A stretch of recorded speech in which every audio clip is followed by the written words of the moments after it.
back in the 90s, we didn't have flash drives or anything like that, really.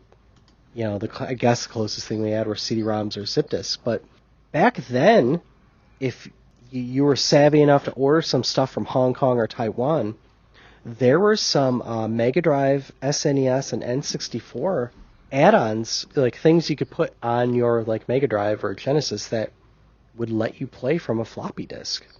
And these things, I had one of these back in the day, and very fond memories, but I'm going to kind of go in order that they were released.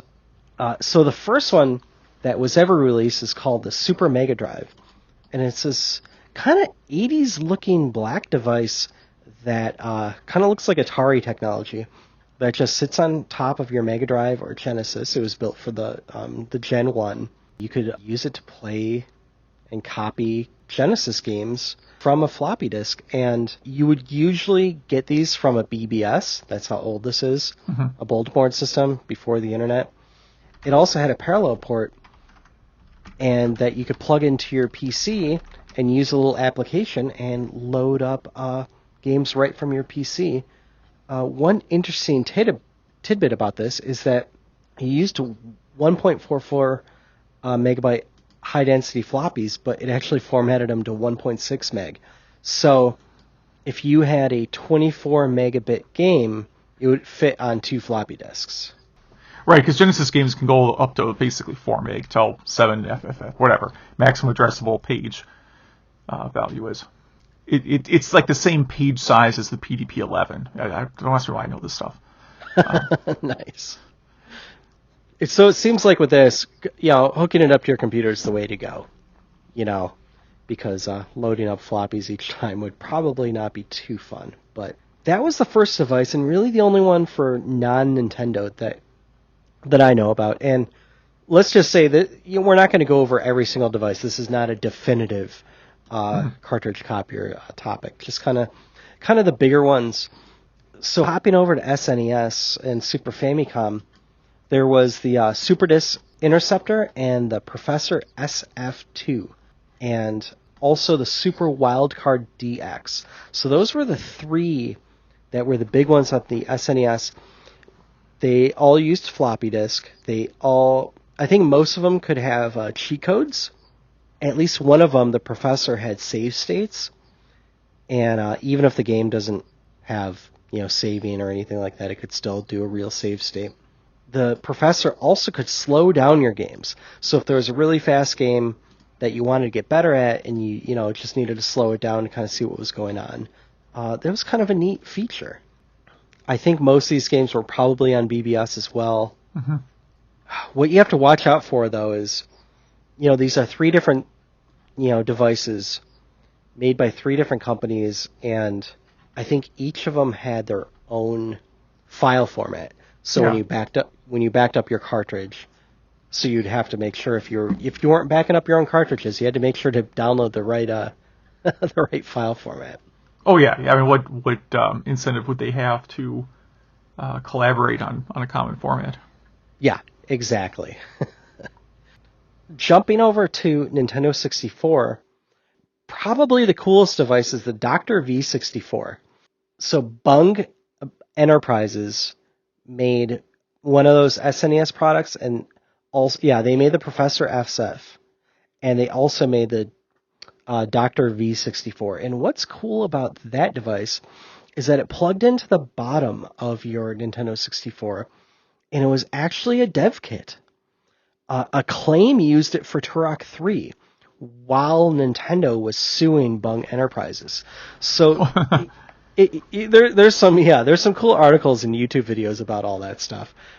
Really interesting history there. I did not have one of those, but it had a CD-ROM, so pretty much what you would do. By this time, more people were on the internet. IRC and Usenet were bigger, and you would just download a bunch of games, burn them to CD, and it would play them. I had the Mr. Backup Z64. I have no idea how I got this thing. I must have just gone to some Taiwanese website or something. But it plugged into it was not a dev kit. It was just a zip disk-based game copier. So you put it on top of your Nintendo 64, you put a zip drive in, and then you also put a game at the top.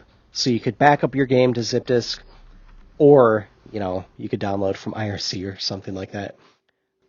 I had a really good collection of games that I did back up, but I would also get on IRC and download games that were never released here. You know what I mean? And that's really what I used it for. And I had so many zip disks. A lot of the games for Nintendo 64 weren't that big, so you could, man, on some of those, I would fit 8 to 10 games on a zip disk. The later games, you could barely fit one. But, you mean like iOmega zip drive? Yeah, so 100 Yeah, you megabytes. you could fit an awful lot of games in there, I imagine. The later games got pretty big, but yeah, it was more than serviceable. But those are all the devices I had, noted down to talk about. Some notes I had in here about all of them is, now you can remove the floppy or the zip disk part of it and put a USB adapter or a CD-ROM adapter. If you're using the Nintendo 64 ones, the .z64 or the .v64 file formats will, I think, work on both devices. They were universal.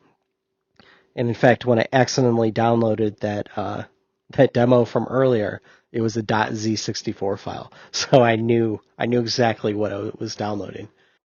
But yeah, I remember walking over to my buddy's house, and he didn't even tell me he had. I think he had the Super Wild Card for SNES, and I just remember seeing that and walking in and being like, "What the heck is that?" And my mind was just blown that it actually worked. We just loaded up some Final Fantasy game, right from floppy. So were there I guess my question is, what was the load time like? Not great, but Okay. at least one, I think the Super Wildcard Plus had a battery in it, so for a long time it would keep the game memory resident. So the next time you turned on your Nintendo, I'm pretty sure it would just load up that game. So after you booted it once, you were good to go. That could be wrong, but I'm almost positive one of them did those. Now for the Z64 Mr. Backup, the load times weren't that bad. 10 to 25 seconds, depending on the size of the game. With those games, you probably weren't jumping between games that much. But yeah, mine was solid. It worked great. Yeah, if any of our listeners have any experience with these devices or any other devices like these that you would like to bring up, whether you had one or you wanted one, you have any memories about them, please let us know. Email at retrogameclub.net. We'd love to hear from you.